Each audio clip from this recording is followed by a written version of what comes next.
भारत के प्रत्येक नागरिक को उसके राष्ट्रीय गीत के बारे में पता होना चाहिए। हमारा राष्ट्रीय गीत है वंदे मातरम, और वंदे मातरम का कई लोग विरोध कर रहे हैं। आप सोचिए, आप कैसे किसी राष्ट्रीय गीत का विरोध कर सकते हैं? कि इस गीत से कुछ मूर्ख लोग विरोध क्यों करते हैं? प्रकृति से वो पानी लेते हैं, वो पानी से तो विरोध नहीं करते, हवा से विरोध नहीं करते, वो पेड़ पौधों से विरोध नहीं करते।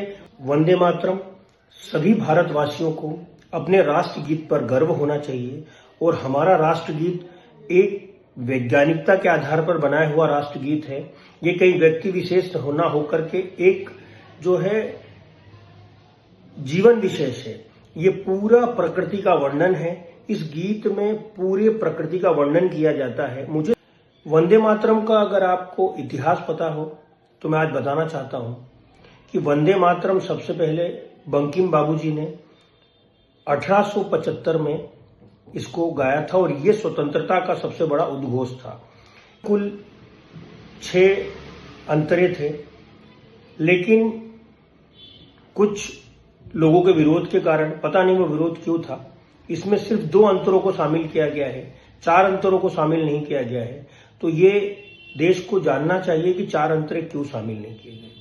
1875 में इसकी शुरुआत हुई। उसके बाद आनंद मठ एक उपन्यास में भी इसको लिखा गया, और 1950 में से हमारे राष्ट्रीय गीत के रूप में मान्यता मिली। आज मैं इसका अर्थ आपको बताना चाहता हूं बहुत ही सरल शब्दों में। वंदे मातरम, वंदे का मतलब होता है वंदना करना, किसी को नमन करना। मातरम मतलब मातृभूमि। मातृभूमि से तात्पर्य यह है, जिस प्रकार से जीवन चलाने के लिए जितनी जितनी चीजों की आवश्यकता होती है, उसमें होती है धरती, नदी, पेड़ पौधे, पर्वत। ये सारी चीजें हैं जो लिविंग थिंग्स है, जिसमें व्यक्ति का जीवन, अगर पानी नहीं मिलेगा तो वो नहीं मिलेगा, अगर फल नहीं होंगे तो वो जीवन कैसे जिएगा, अन्न नहीं होगा तो वो आगे कैसे जी पाएगा, न और पर्वत नहीं होंगे तो उसको हवा कैसे मिलेगी। तो मतलब ये प्रकृति, कुल मिलाकर वंदे मातरम प्रकृति का गुणगान करता है, और प्रकृति होती है जो हमें जीवन देती है। तो आज मैं इस वंदे मातरम का सरल शब्दों में आपको अर्थ बताता हूं। वंदे मातरम। सुजलाम सुफलाम मलयज शीतलाम शस्य श्यामलाम मातरम वंदे मातरम। शुभ्र ज्योत्सना पुलकित यामिनीम फुल्य कुसुमित द्रुमदल शोभिनीम सुहासिनीम सुमधुर भाषिनीम सुखदाम वरदाम मातरम वंदे मातरम। यहां सु का मतलब होता है अच्छा, और सुजलाम अच्छा जल, मीठा जल, सुफलाम अच्छे फल जो सेहत को फायदा करे, मलयज शीतलाम।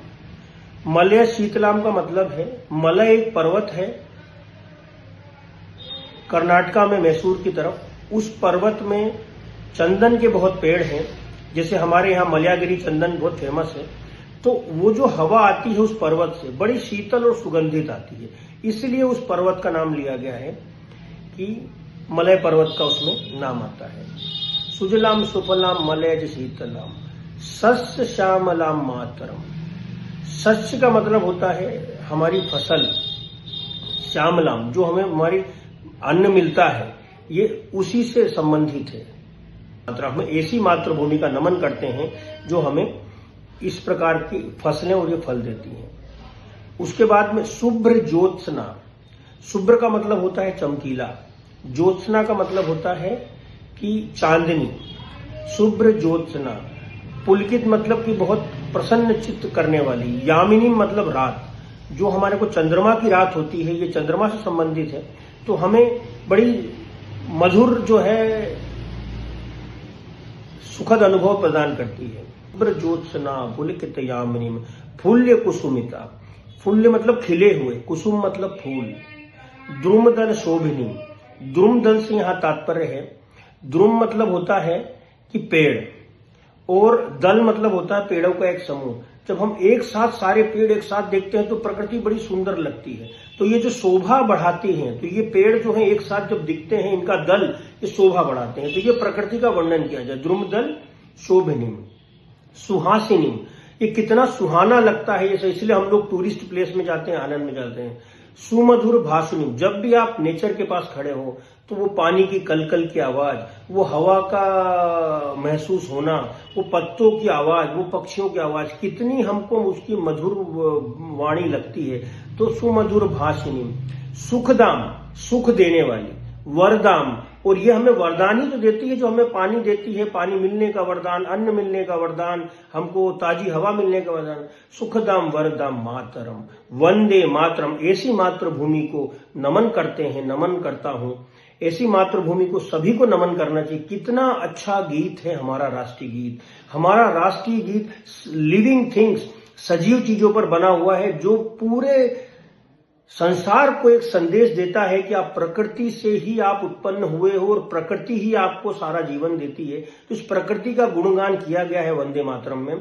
तो सभी लोगों को वंदे मातरम गाना चाहिए। वंदे मातरम, मातृभूमि और पूरे विश्व को इस प्रकार के गीतों में, कई गीतों में तो कुछ न कुछ चीजें ऐसी होती हैं जो किसी व्यक्ति से संबंधित होती हैं, उससे होती हैं, लेकिन वंदे मातरम जो है पूर्ण रूप से वैज्ञानिक और वैज्ञानिक आधार पर प्रकृति से संबंधित है। प्रकृति के बिना जीवन नहीं है। प्रकृति का मतलब जल, प्रकृति का मतलब जमीन, प्रकृति का मतलब पर्वत, प्रकृति का मतलब वायु, प्रकृति का मतलब चंद्रमा, मतलब हर लिविंग थिंग्स को हमारे वंदे मातरम के गीत में गाया गया है।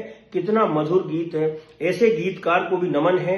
आज उनको सच्ची श्रद्धांजलि हम अर्पित करते हैं। अगर हम वंदे मातरम को गाते हैं तो वंदे मातरम को भी सभी जगह अनिवार्य करना चाहिए। और वंदे मातरम गाने से अंदर का रोम रोम खिल उठता है। एक अपने देश के प्रति राष्ट्र गर्व की भावना स्वतः ही जागने लगती है। एक बार वंदे मातरम गा के तो देखो।